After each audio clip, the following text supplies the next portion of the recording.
आमची निघून गेली, शारदा निघून गेली. शारदा, शारदा, माझे लक्ष्मी, तूच मला मरण दे, तूच मला, आणि मला मरण असं देशील. माझ्या शरीराला अनंत यातना होऊन मला मरण यायला हवं, मरण यायला. सारं जग कसं शून्य झालं. पोर गेली, कळी काळाची काळी छाया माझ्या घरावर आणि संपूर्ण पिढ्यांवर पडली. अरे सारं काही तुझ्या मनासारखंच झालं. मी उठलो, आम्ही जिवंतपणी सरणार चढलो, आणि आम्ही भिकारी झालो.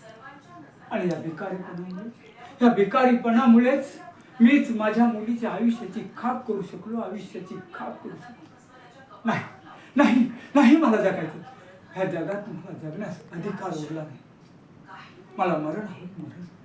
पोरी, अगं पोरी, मला विष घालून मारून टाक, जबरदस्तीनं गळा घोटून माझी आत्महत्या करून मला ह्या जगातून कायमचा नष्ट करून टाक. पोरी, कायमचा नष्ट करून.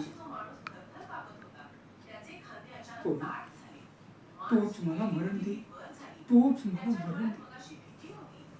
नाही नाही नाही, तो सैतान माझ्या पोरीची अब्रू नाही घेऊ शकत. तिची अब्रू घेत असताना ऐनवेळी देव माणूस तिथे धावून आला असेलच, एवढा देवावर विश्वास आहे माझा. ती जर अशी वागली तर लाद घालून तिला घराबाहेर हाकलून देऊ. अशी विठ्ठलेली पोर माझ्या घरात नको.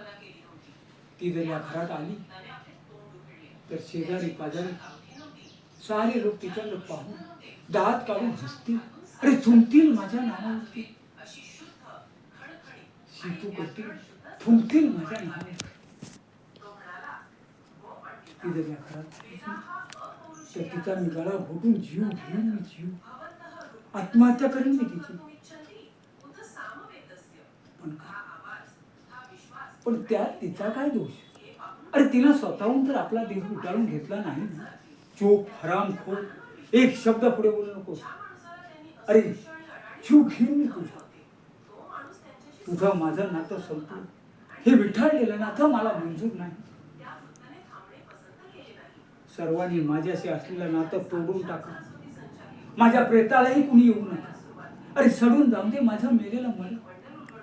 न पेक्षा मेलेल्या कुत्र्याप्रमाणे फेकून द्या कुठल्या तरी गटारात. बाबा, बाबा, अरे कुणी हात मारली मला बाबा करून. मी कुणाचाही बाबा नाही. मला कुणीही बाबा करून हाक मारू नका. बाबा मेला, बाबा मेला. 2 दिवसापूर्वीच बाबा मेला. बाबा या महान पवित्र शब्दाला काळिंबा फासून.